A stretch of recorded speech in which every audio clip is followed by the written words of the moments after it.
sobrevinha de maneira por cima do barco que parecia que enchia ele de água. O verso 38. E ele estava na polpa ou na frente do barco, dormindo sobre uma almofada. E eu despertaram-no dizendo: Mestre, o Senhor não importa que nós vamos perecer ou morrer. Curva a tua cabeça aí. Feche teus olhos, Deus. Tua palavra foi lida, Pai, nessa noite. Oh, glória. Tua palavra foi lida, Pai. E eu acredito que o Senhor tem algo para nós aqui nessa noite. Aleluia. Deus, todos nós estamos dentro do mesmo barco. Todos nós estamos na mesma jornada, enfrentando as mesmas tempestades. Ó Deus, talvez tempestades diferentes, talvez tempestades distintas, mas o propósito é o mesmo, Deus. Depois da tempestade, que venha haver a bonança, Pai. Deus, ainda que o mar seja grande, Aleluia. Deus, ainda que o vento seja forte, Glória. Deus, ainda que pareça que o nosso barco vai naufragar, Sim, meu Pai. ainda que pareça que todas as ondas do mar vêm encher de água o nosso barco, Aleluia. mas a Tua palavra nos dá certeza, Deus, que dentro desse barco o Senhor está. Sim, meu Deus. Ó Deus, eu acredito que se o Senhor está no meio, ó Pai, o Senhor está dentro desse barco, nós não iremos naufragar. Aleluia. Deus, ainda que as ondas enchem o barco, Deus, o barco não venha, Senhor, afundar, porque o Senhor está. Eu não sei como entrou, Pai, esse homem, essa mulher nesta noite. Eu não sei como está o estado de espírito, ó Pai, de cada um nessa noite. Ó Deus, mas uma coisa eu sei, é que depois desse temporal de vento, Pai, vai haver milagre neste lugar. É que depois desse temporal de vento, Pai, vai haver bonança neste lugar. É porque o Senhor está aqui, o Senhor está dentro do barco, meus filhos. Então nos ajuda, Pai, nessa noite a atravessar. Nos ajuda, Pai, a chegar do outro lado, Deus, mas que nós possamos conseguir, ó Pai.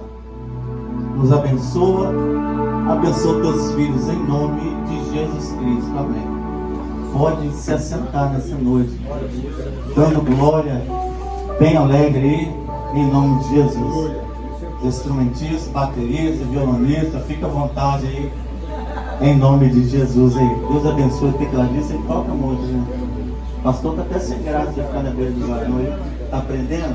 Ah, está aprendendo. Também quero aprender igual o Senhor assim. Amém, amém? Amém.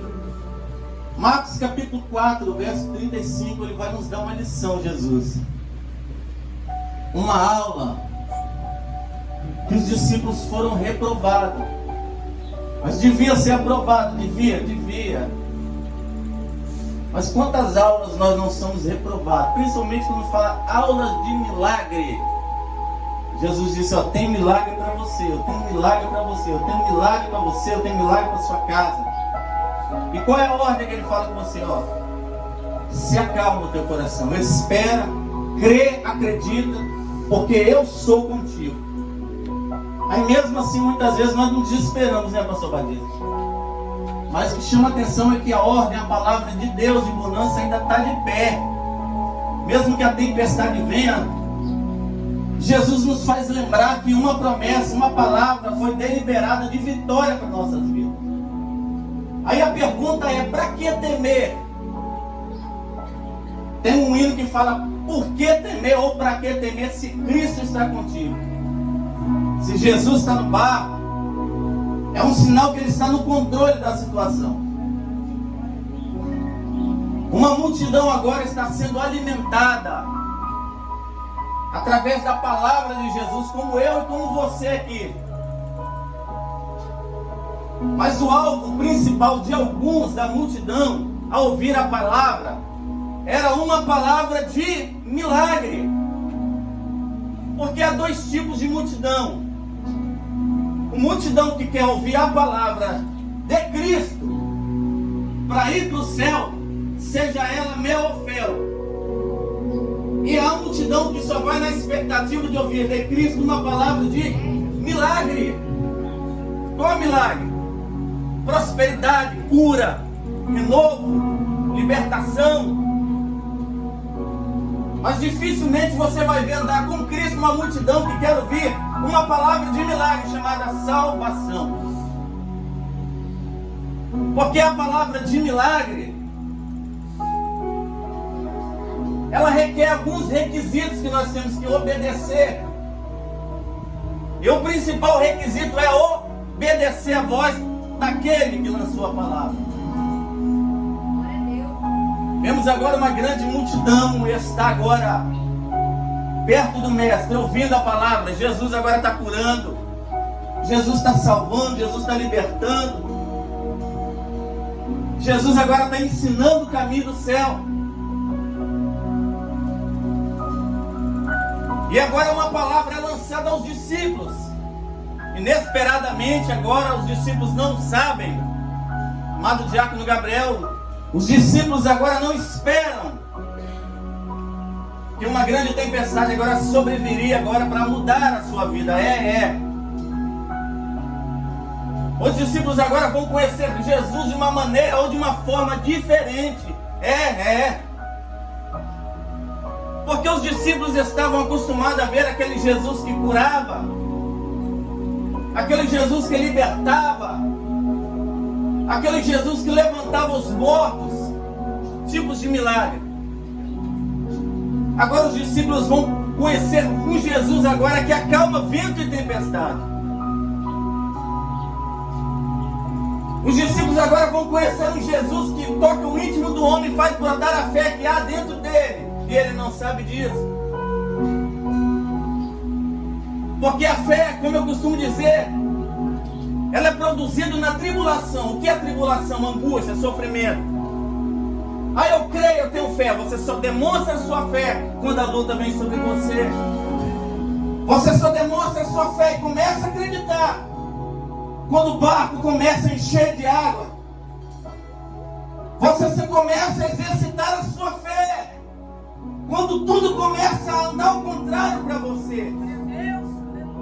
Você só começa a exercitar a sua fé quando todas as expectativas para você não tem mais jeito.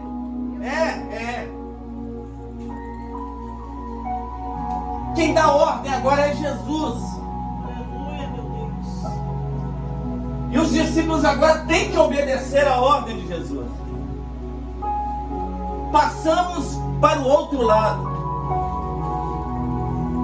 Jesus agora vai dar uma ordem. Jesus agora não vai perguntar, querem ir para o outro lado? Não. Jesus vai dizer, passamos para o outro lado.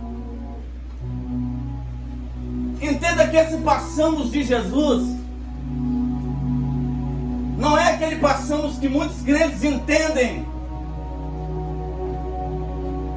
E entende como diz no livro de Isaías: se passares pelo fogo, se passares pelas águas, eu passarei contigo, fora do contexto bíblico. Porque Jesus dá uma ordem, passamos para o outro lado. Jesus está obrigando os discípulos a passar para o outro lado, para entrar dentro do barco. Se passares, eu passo se eu quiser, você passa se você quiser. Nós passamos se nós quisermos. Só que no livro de Isaías não está se passares. A Bíblia vai estar dizendo quando passares. Por que quando passares? Porque se você é crente em Deus, se você tem uma vida de testemunho, se você ouve a palavra de Deus, se você obedece a Deus, se você é crente que não murmura, se você é crente que obedece, então se prepare, meu irmão, porque você vai passar na tempestade. Mas qual é a vantagem de tudo isso? Jesus disse: quando passares pelo fogo, ele não te queimará, e não chama nenhuma te arderá em ti. Qual é a vantagem em tudo isso? Se tu passares pelas águas, elas não te afogarão, meu irmão. Os rios não vão te submergir.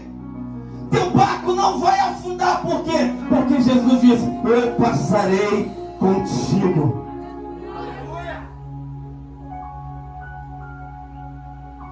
Os discípulos agora vão entrar no barco.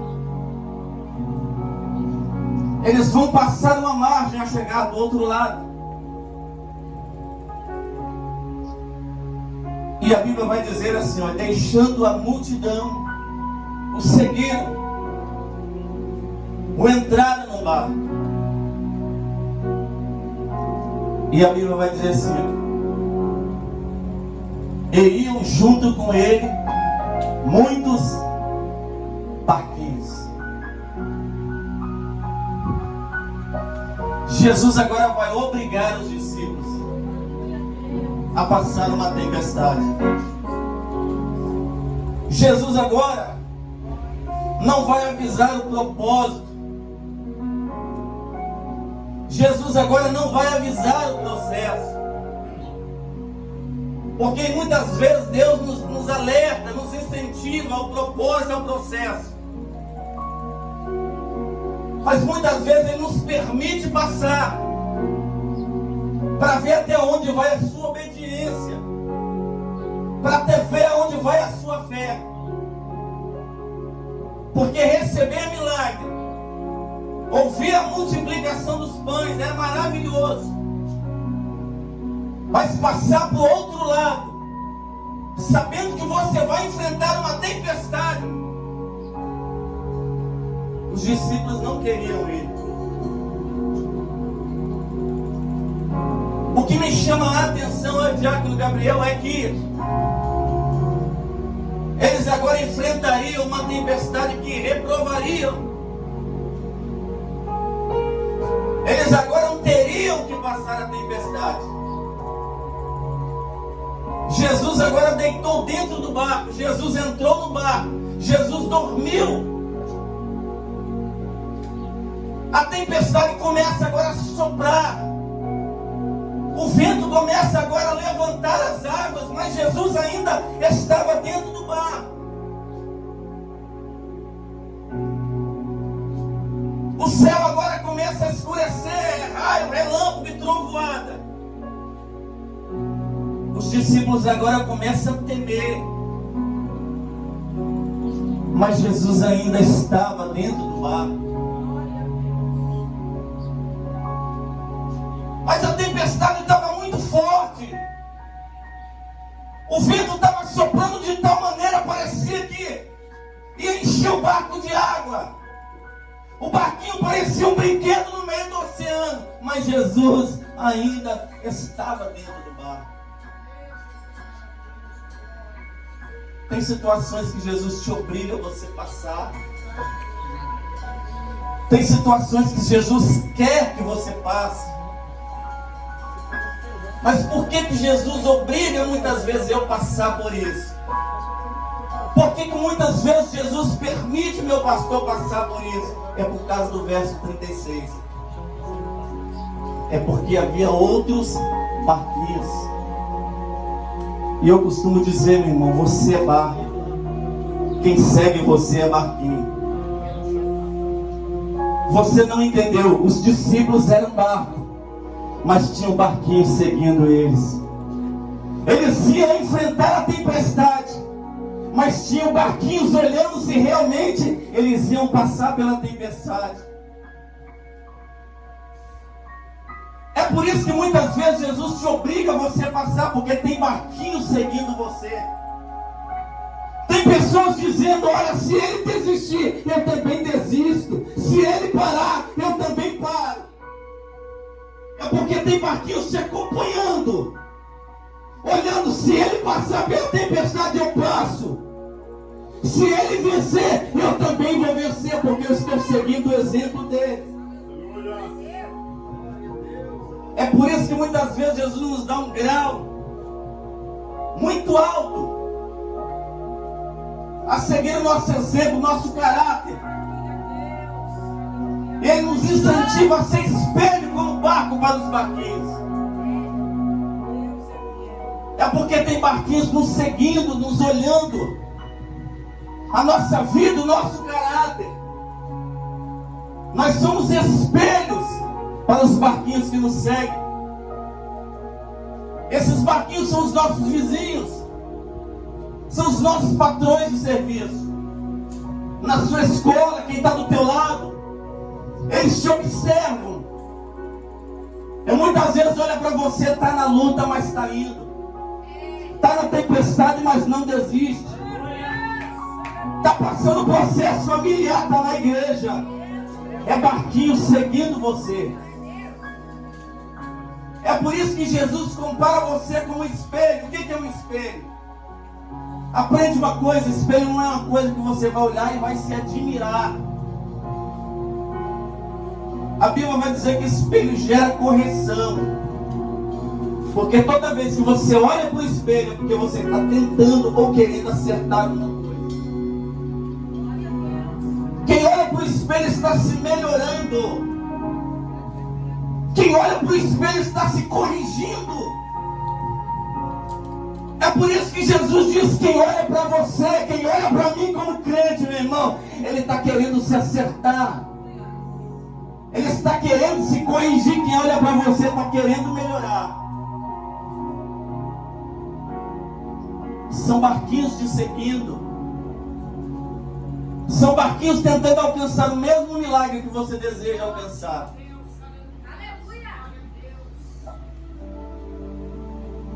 De repente agora uma grande tempestade vai se levantar. De tal maneira que o barco parecia que ia encher d'água. O barco parecia que ia naufragar. Os discípulos agora vêm se apavorar. Os discípulos agora, quem sabe, agora um sacudia o outro: olha, nós vamos morrer, nós vamos perecer. Não é assim que muitas vezes acontece com você? O barco está enchendo d'água. Parece que vai afundar, a tempestade está forte. Parece que você vai morrer no meio do oceano. Mas espera aí. Jesus ainda está deitado dentro do teu barco. Jesus ainda está na polpa do teu barco.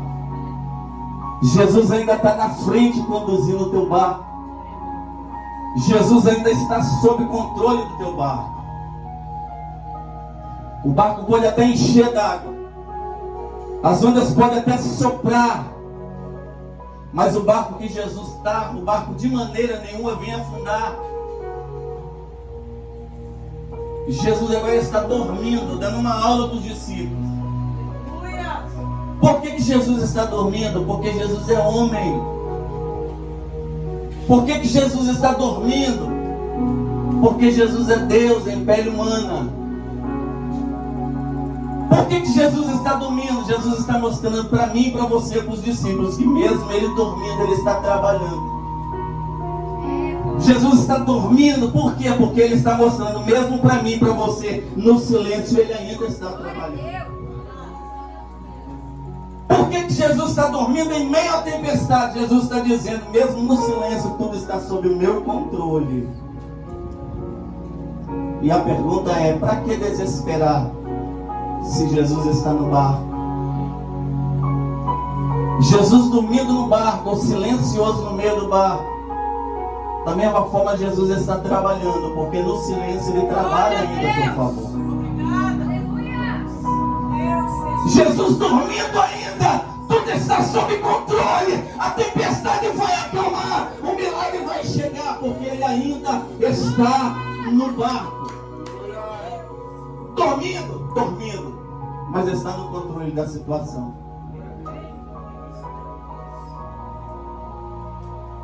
Você desespera não, meu irmão. Não se apavora não. Os discípulos se apavoraram, gritaram uns para os outros. Nada podia resolver, sabe por causa de quê? Todos estavam no mesmo barco. Todos estavam na mesma situação. Já aconteceu com você? Já. Na sua tempestade, você procura alguém de discípulo que está do teu lado, me socorre. E ele virá para você, ó, estamos na mesma situação. Por que estamos na mesma situação? Porque aquele que vai acalmar a tempestade está no meu, está no seu barco, deitado na polpa do barco, dizendo: eu tenho a direção, eu tenho o controle, eu tenho a palavra. A promessa foi liberada para ele chegar do outro lado. A Bíblia vai dizer que eles gritaram: mestre. E eles gritando, disse: Jesus, não importa que nós morramos, ou não importa que nós íamos perecer. É isso que acontece com você. Na tempestade você vai virar: Jesus não está me vendo, Jesus esqueceu de mim, eu não vou conseguir, não vou aguentar, não vou resistir, meu barco vai afundar, mas Jesus ainda está lá. Estou passando pela prova, o vento está soprando, Jesus ainda está lá. Eu peço socorro aos discípulos, mas Jesus ainda está lá. A tempestade sopra cada vez mais forte. É Jesus dizendo assim: ó, me desperta. O barco começa a encher d'água, todo mundo começa a apavorar: vou morrer, vou parar, vou desistir. Jesus está dizendo: eu estou aqui ainda. É alguém dizendo: estou caminhando, meu milagre nunca vai chegar. Jesus prometeu há anos. Jesus está dizendo: ó, estou no controle da situação, ainda estou dentro do barco. Se coloca aí de pé. Se coloca de pé.